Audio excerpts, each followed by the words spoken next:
de 23h sur RTI 1. Mesdames, Messieurs, bonsoir. Les titres sommaires de cette édition. La coopération lie la diplomatie parlementaire. Des parlementaires français et ivoiriens ont échangé ce mardi au siège de l'Assemblée nationale. La collaboration des deux parlements et le renforcement de la coopération entre la Côte d'Ivoire et la France étaient au menu des échanges.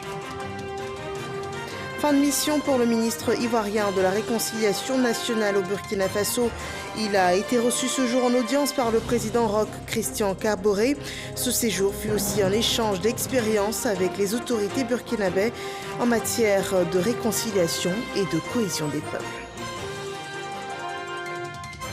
Juste à côté du Burkina Faso, au Mali, les dirigeants de la transition sont démis de leurs fonctions, annonce le colonel Assimi Goïta, qui, pour justifier ce coup d'État, dit vouloir préserver la charte de la transition et défendre la République du Mali. Bienvenue dans ce 23h diplomatie parlementaire. Ce mardi, 5 parlementaires français étaient en visite à l'Assemblée nationale de Côte d'Ivoire. Ils ont été entretenus par des députés ivoiriens avec à leur tête Adama Bictogo. Les deux parties ont échangé sur la collaboration des deux parlements et également le renforcement de la coopération entre la France et la Côte d'Ivoire. Moussa Konaté pour le compte-rendu. Une délégation de parlementaires français à l'Assemblée nationale. Ils sont reçus par le vice-président Adama Bictogo. S'ensuit une rencontre d'échange à la rotonde de l'hémicycle. Plusieurs sujets sont abordés, notamment la coopération entre les deux pays et le renforcement de la diplomatie parlementaire. Nous avons parlé des diasporas africaines, notamment de la diaspora ivoirienne de France, ainsi que tout ce qui est projet de développement et aussi, bien sûr, de financement des initiatives entrepreneuriales des diasporas et aussi de l'investissement en général ici en Côte d'Ivoire. Donc c'était des échanges assez riches et pertinents et nous sommes heureux d'avoir pu avoir ce moment avec nos homologues et nous croyons qu'il est de bon ton de continuer cette coopération et de renforcer encore plus les liens entre nos deux pays. Nous avons aujourd'hui une assemblée qui traduit l'expression de toutes les sensibilités politiques et que cette assemblée se veut le creuset de toutes les réflexions pour le bien-être de la Côte d'Ivoire. Nous avons échangé sur les actes posés par le président Alassane Ouattara qui a permis donc d'apaiser le climat et saluer aussi le sens de la responsabilité de la classe politique, de l'opposition qui a aussi fait des concessions pour qu'ensemble nous allions non seulement à une réconciliation forte, mais que nous renforcions la cohésion sociale.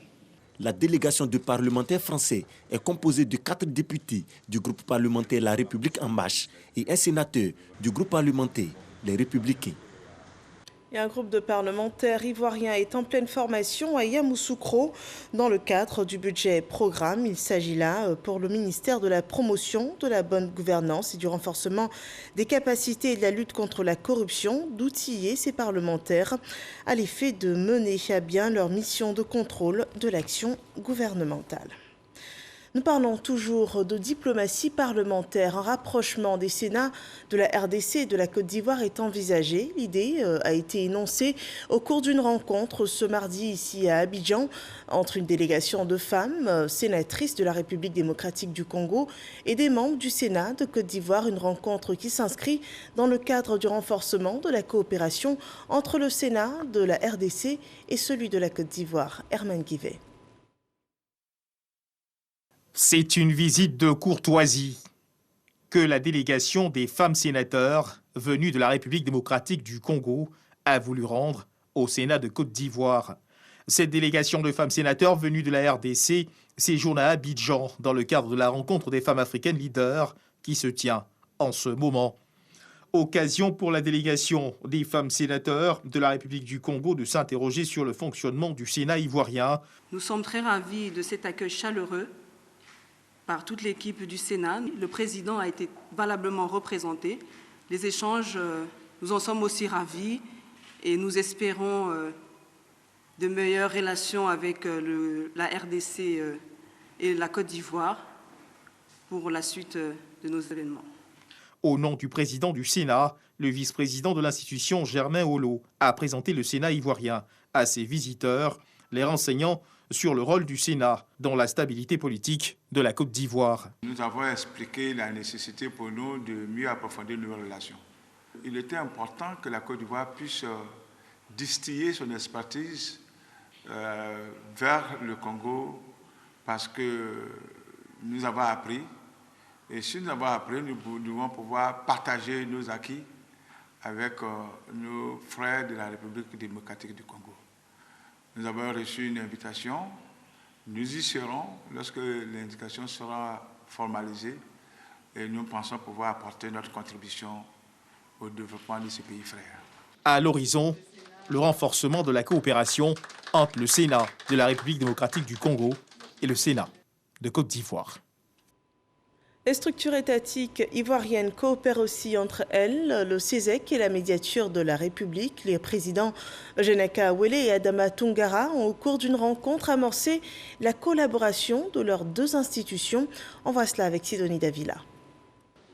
À la tête d'une délégation de 4 membres, dont le secrétaire général du CESEC et de 4 conseillers, Eugène Akaawele, président du Conseil économique, social, environnemental et culturel, est allé faire ses civilités au médiateur de la République. À l'issue d'une rencontre qui aura duré plus d'1 heure, celui qui tient désormais les rênes du CESEC, Eugène Akaawele, donne les réelles raisons de sa visite. Nous avons échangé, nous sommes tombés d'accord pour demander à nos équipes de travail de se retrouver pour nous faire des propositions. Et d'ores et déjà, ce qui est fondamental, c'est que le médiateur a accepté de venir au Conseil économique, social et environnemental pour nous faire partager l'expérience de la médiature, mais également pour que nous mettions en forme les éléments de réflexion, les éléments d'échange entre nos deux institutions. C'est avec le médiateur de la République que la série des visites du président du CESEC prend définitivement fin. Nous partons à présent pour le Burkina Faso. Le ministre de la Réconciliation nationale est en fin de mission dans ce pays des hommes intègres. Kwadio Konan-Bertin a ce jour été reçu en audience par le président Roch-Marc Christian Kaboré, suivant le compte-rendu de Éric Gorée depuis Ouagadougou. Pour finir en beauté cette visite de travail qu'il a effectuée dans la capitale burkinabé, Kwadio Konan-Bertin a été reçu par le président du Faso, Roch-Christian Kaboré. Le président du Faso l'a félicité pour cette initiative qui renforce davantage les liens entre le Burkina Faso et la Côte d'Ivoire. Kwadio Konan-Bertin à sa sortie d'audience.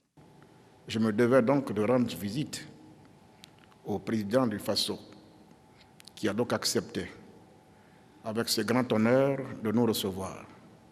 Nous sommes donc venus lui faire nos civilités, lui adresser nos remerciements et également les salutations de son frère, le président ivoirien, son Excellence M. Alassane Ouattara. Séance de travail entre la délégation ivoirienne conduite par le ministre de la Réconciliation nationale de la Côte d'Ivoire, Kwadio Konan-Bertin, et le médiateur du Faso, Saran Sérémé, pour comprendre le fonctionnement de cette institution dans la prévention des conflits. Kwadio Konan-Bertin a dit être allé s'abreuver. Nos deux institutions, nos deux structures travaillent sur la même matière, c'est-à-dire la réconciliation et puis la cohésion nationale. Donc, de toute évidence, nous sommes dans la logique de mutualiser nos intelligences déjà, de nos efforts, nos démarches, nos initiatives, de façon à ce que la paix puisse régner à nouveau dans cette partie de l'Afrique. Nous sommes dans des relations très fusionnelles et nous prions Dieu que cette grâce puisse continuer à guider les différentes autorités des deux pays frères, que nous puissions toujours agir pour la cohésion et le bien-être de nos populations, que nous puissions transcender toutes les limites. Un séjour fructueux pour celui qui a en charge la réconciliation nationale, couronné par cette audience que lui a accordée le président du Faso. En terre ivoirienne, les examens de l'enseignement technique et de la formation professionnelle sont lancés. Les épreuves physiques et sportives ont démarré ce 25 mai sur tout le territoire national. 21 667 individus sont candidats aux épreuves du brevet de technicien et du certificat d'aptitude professionnelle. Jean-Marc Djadji rapporte ce premier jour d'examen. Collège d'enseignement technique et industriel de Marcory. Il est 7 heures. Les 1136 candidats de ce centre d'examen, à l'instar des 62 autres centres du pays, débutent les épreuves physiques et sportives du brevet de technicien BT et du certificat d'aptitude professionnelle CAP. Muriel, comme ses camarades, compose l'épreuve de la gymnastique au sol pour la première étape. Je leur dis de ne pas se stresser. De toute façon, c'est l'épreuve. On va affronter ensemble. Les examinateurs se mobilisent pour accueillir les candidats dans le respect des mesures en vigueur. Par rapport à la situation sanitaire, nous prenons 100 candidats le matin et 100 le soir. Le BT, ils ont 4 épreuves. La course de vitesse, lancer de poids, le saut en hauteur et la gymnastique. Le CAP, 3 épreuves, course de vitesse, lancer de poids et gymnastique. Ce que je peux leur demander, c'est de donner le meilleur d'eux-mêmes, de travailler à fond, de faire l'effort d'avoir une bonne performance pour avoir une bonne note. Le ministre de tutelle, Kofi Nguessan, est venu s'assurer du bon démarrage de ces épreuves, session 2021. Il s'agit pour nous de venir ici pour voir comment les choses évoluent et quelles sont les épreuves qui sont indiquées dans l'agenda.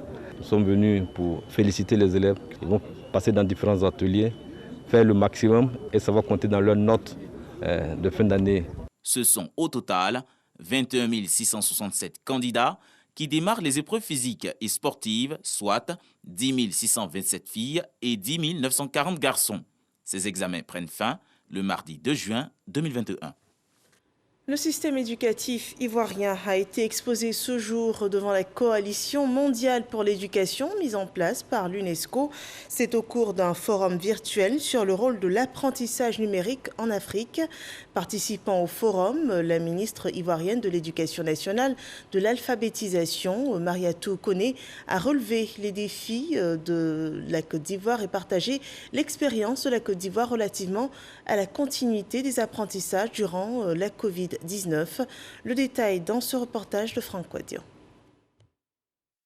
En Côte d'Ivoire, 27 248 établissements scolaires, selon les chiffres officiels, ont été affectés par la pandémie à coronavirus et plus de 6 600 000 élèves restés à la maison durant plusieurs mois, sans oublier 197 126 enseignants en rupture d'activité et certains en chômage technique. La Covid-19 aura perturbé l'école ivoirienne, de même les systèmes éducatifs dans plusieurs pays du monde. L'UNESCO, à travers le forum virtuel de coalition mondiale de l'éducation, veut amener les pays à redynamiser les approches pédagogiques modifiée par la pandémie avec l'émergence de l'éducation à distance. Cette visioconférence est à la réalité une table ronde interministérielle pour partager les expériences. Le ministre de l'Éducation nationale et de l'alphabétisation apporte sa contribution. Le professeur Mariatou Koné, en poste depuis un mois, entend poursuivre dans la dynamique de son prédécesseur, Kandia Kamara. En résumé, je pourrais dire que pour accélérer les progrès en matière d'apprentissage numérique, et pour réduire la fracture numérique, il serait opportun de poursuivre la production des capsules audiovisuelles jusqu'à ce que tous les niveaux d'études et les cours par discipline soient couverts, la création d'un canal de diffusion propre à la direction en charge de la pédagogie et de la formation continue des enseignants et des encadreurs, la création de salles multimédia dans chaque région administrative du pays, la planification et la mise en œuvre d'une campagne de sensibilisation, et ça c'est très important, des acteurs, de tous les acteurs du système éducatif. Ce qui nécessite une bonne stratégie de communication selon les spécificités locales. Un aperçu de l'exposé du professeur Mariatou Koné à cette tribune virtuelle appelée à se poursuivre. Rappelons que la Coalition mondiale pour l'éducation, mise en place par les Nations Unies, opère dans 112 pays, dont 30 africains. Ce forum virtuel s'inscrit ce mardi 25 mai dans le contexte de la célébration de la Journée de l'Afrique. Il faudra continuer de s'adapter en cette période de pandémie. Et sur notre territoire, le virus circule encore. Voyons les chiffres de cette journée.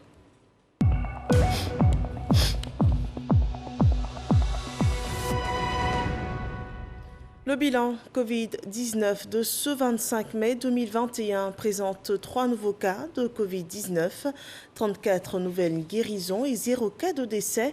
La Côte d'Ivoire totalise ainsi 47 036 cas confirmés, dont 46 476 personnes guéries, 298 personnes décédées. Il reste encore 262 cas actifs et à cette date, sachez qu'en Côte d'Ivoire, la campagne de vaccination enregistre un total de 496 319 doses administrées. Passons à présent au dossier de ce journal. Il met en lumière une production artisanale, le Kabakrou. En Côte d'Ivoire, Divo est la capitale de ce savon dur fait d'huile de palme et de soude caustique. Là-bas, nos reporters ont rencontré des producteurs qui vivent bien de leur activité, revendique également un important marché national et sous-régional. Mais comme tout secteur artisanal, un encadrement et une subvention pourraient aisément permettre de moderniser les productions. Focus sur le Kabakrou de Divo. C'est un dossier de la rédaction réalisé par Dangui Dangui.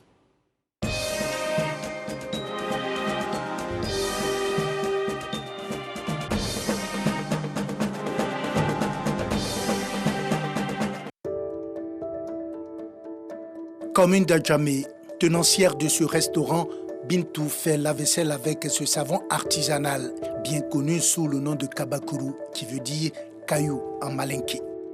Quand je paye pour 500 comme ça, 3 à 500, un là je peux utiliser pendant 5 jours, 6 jours. Ça finit pas vite. Gare routière, précisément ancienne gare de l'entreprise de transport Divo Express. Le lieu abrite l'un des plus grands dépôts de savon artisanal du district d'Abidjan. Awa est une vendeuse de savon Kabakrou à Bondougou. Elle est venue se ravitailler ici. Ça nous plaît, ça mousse. Avant là, il n'y a pas là. On souffle. Maintenant, ça là, il y en a là. Ça va faire 3 à 500. Donc ça rend tout le monde. Il y a aussi qui prend pour se laver. Il y a aussi qui prend pour laver à billes. Comme beaucoup de femmes, Aïcha prend les savons chez les grossistes et les revend aussitôt juste devant la gare. Je prends là-bas 3 à 500, je vais revendre à 200. Il y a 50, 100 francs, je peux chercher, je peux ticket, je paye la mairie aussi. Je gagne un peu dedans. Chaque semaine, plus d'une dizaine de camions remorques déversent leur déchargement de savon Kabakrou d'origine Divo ici. La localité de Divo a la réputation d'être la plus grande zone de fabrication du savon Kabakrou en Côte d'Ivoire. Toujours sur la piste de la filière de ce savon artisanal, nous mettons le cap sur la capitale du Lodjibois, Divo, chef-lieu de la région du Lodjibois. Localité bien connue pour ses nombreuses unités de fabrication du savon Kabakrou. Bienvenue sur ce site de fabrication. À la sortie de la ville, vers la Kota, c'est le calme plat. Mais pourquoi? Après la fête du Ramadan, il faut attendre parfois plusieurs jours pour que l'activité atteigne sa vitesse de croisière, nous répondons. Diabaté travaille ici depuis 2 ans. Elle se prépare à commencer la fabrication.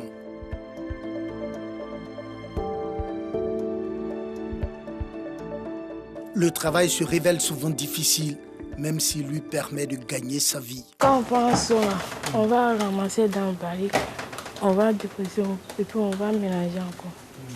Ça, c'est un peu difficile. On gagne l'argent dedans, 2000 par jour. Même si ce n'est pas vraiment la bousculade aujourd'hui sur ce site, les traces d'intenses activités humaines sont omniprésentes. Juste à côté, c'est la préparation de l'huile de palme, une phase importante de la fabrication du savon Kabakrou.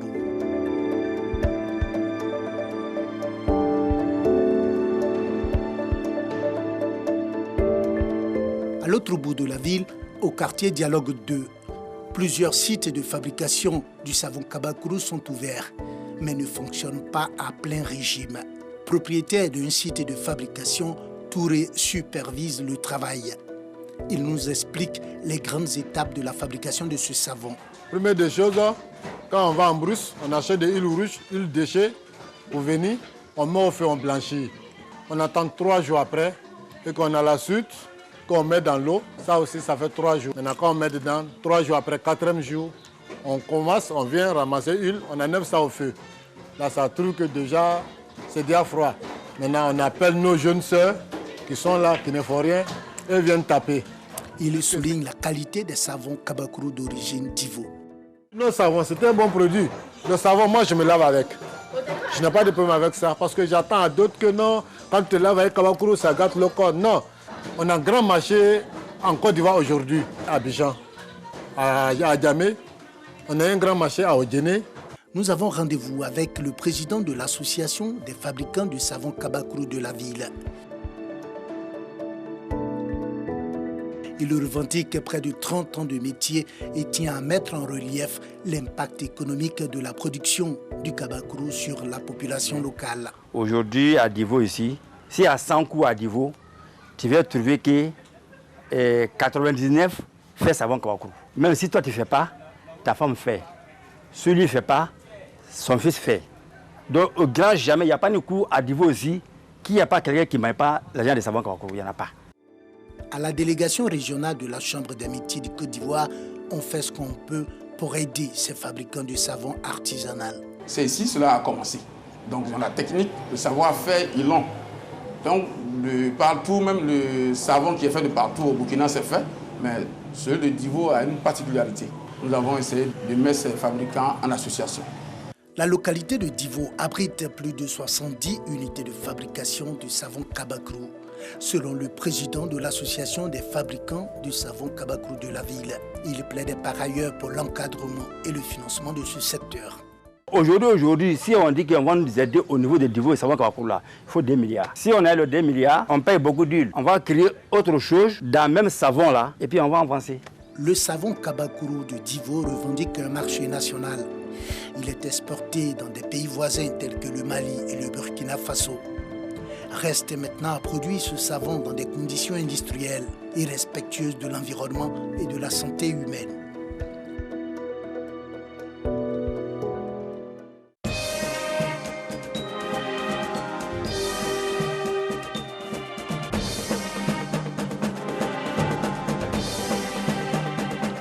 Voilà, l'industrie du savon artisanal dit Kabakuru à Divo, le dossier EcoPlus de cette semaine, à revoir sur rti.info. Parlons également de la recherche agronome. La France et la Côte d'Ivoire pourraient bien s'accorder sur ce point. La technicité de l'Institut de recherche Marc Delorme a été visée par l'ambassadeur de France en Côte d'Ivoire. Le point de Lanciné Bakayoko. Sur le site de la station de recherche Marc Delorme à Port-Bouët, le diplomate français a pu visiter toute la collection de cocotiers, observer les premiers résultats obtenus sur la diversité génétique du cocotier, étudiés grâce aux marqueurs moléculaires. Il s'est également imprégné de l'utilisation de l'outil biologie moléculaire pour l'amélioration du cocotier. Une visite très enrichissante. C'est le seul endroit dans le monde où tout est rassemblé en tant que tel. C'est un endroit unique et exceptionnel. J'ai rencontré des agronomes ivoiriens remarquables. Il y a quelques années, un hectare produisait 0,4 tonnes et quelques années plus tard, un hectare produit 10 fois plus. Néanmoins, l'inventaire du matériel de laboratoire disponible pour le conditionnement du végétal ainsi que le renforcement des technologies réalisables à court terme ont été exposés. Un programme de coopération pourrait être développé avec la France, notamment sur le volet sécurisation du site.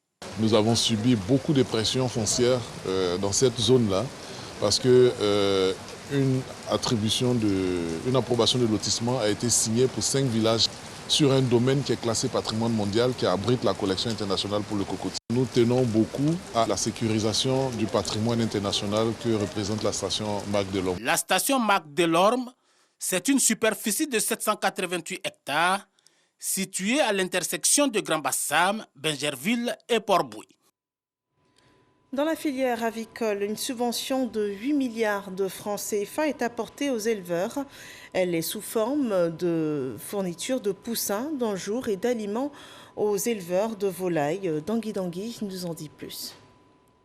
Les mesures barrières contre le coronavirus, notamment la fermeture des restaurants et le confinement, ont failli asphyxier la filière avicole ivoirienne. Conséquence, les intrants se raréfient ou leur prix explose. Devant ce sombre tableau, l'État vient de déposer une enveloppe de 8 milliards de nos francs sur la table pour sauver cette filière. C'est dans le cadre de la mise en œuvre effective de cette subvention que le coordonnateur du projet de solutions numériques pour le désenclavement des zones rurales et l'agriculture a signé 8 conventions avec 6 entreprises de la filière avicole. Ça va nous aider parce qu'on a assez de difficultés. Tout ça, ça va aider les éleveurs pour améliorer leur ferme et avancer. Cette subvention est vraiment tombée à point nommé et va permettre, je dirais, de sauver la filière en soulageant les éleveurs sur une bande de production. Avec cette subvention, l'État ivoirien entend sauver la filière avicole. Puisque ce sont des filières qui ont été sinistrées aujourd'hui, ça se ressent sur le marché. Donc avec notre concours, nous attendons que ces filières-là puissent reprendre leurs activités de façon optimale pour le bien-être des Ivoiriens. La subvention de 8 milliards au secteur avicole est un prêt de la Banque mondiale et va être accordée aux éleveurs sous forme de livraison de poussins d'un jour et d'un train. La saison des pluies est en Côte d'Ivoire une période de grande peur, surtout pour les populations du district d'Abidjan. Pour cette saison, le gouvernement se veut rassurant. Le ministre de l'Assainissement et de la Salubrité s'est entretenu avec les populations des quartiers à Labra, dans la commune de Cocody, sur les dispositions prises pour éviter des drames. Grâce Kando. Dans les échanges entre Bouaké Fofana, ministre de l'Assainissement et de la Salubrité, et les riverains des quartiers à Labra dans la commune de Cocody, un seul point à l'ordre du jour. Rassurer les habitants de ces cités sur les dispositions prises en cette période de pluie, notamment les travaux réalisés pour lutter contre les inondations. Il était important qu'on vienne, au nom du gouvernement, expliquer aux résidents de cette cité les travaux qui ont été entrepris et leur dire qu'avec ces travaux, les risques d'inondation sont amoindris. Nous avons pris les dispositions préventives, nous avons quelques dispositions curatives, venir en discuter avec les résidents, de leur expliquer ce que nous allons faire et les rassurer également. Nous avons agrandi les ouvrages, toutes les eaux qui viennent de la Palmeraie ou de Bonhomain, qui passent en dessous du boulevard Mitterrand, nous avons doublé la capacité des ouvrages. Et nous avons construit en amont des barrages de retenue d'eau. C'est le ministre lui-même qui a pris l'initiative de venir nous rencontrer. Cela veut dire que le gouvernement est tout à fait conscient des problèmes que nous avons connus et le ministre est venu nous rassurer sur tout ce qui a été entrepris afin que ce que nous avons connu comme dégâts ne se reproduise pas. À un motif de satisfaction et d'espoir. Selon l'Office national de l'assainissement et du drainage ONAD, un programme de travaux pour régler les problèmes d'inondation a été élaboré depuis 2018. C'est un programme de 33 milliards de francs CFA, dont 12 milliards de travaux achevés et 21 milliards en cours. Une rencontre apostolique se tient en ce moment, la 119e assemblée plénière de la conférence des évêques catholiques de Côte d'Ivoire. Elle se tient dans le diocèse de Yopougon sur le thème rôle de l'apostolat des laïcs en Côte d'Ivoire au service du développement humain intégral. Sur l'actualité au Mali, ce pays est en pleine crise depuis hier soir après leur arrestation par l'armée. Le président Baoundao et le premier ministre Mokhtar Ouane ont été démis de leurs fonctions.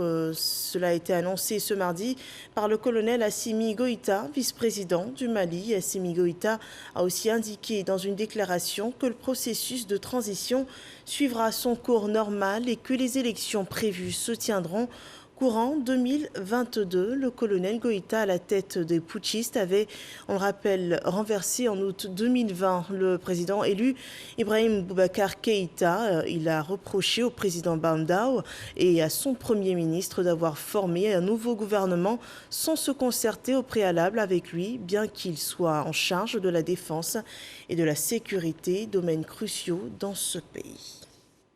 C'est la fin de cette édition. Merci de nous avoir suivis. Rendez-vous demain dès 6h30 pour un nouveau journal sur RTI1. Excellente fin de soirée chez vous.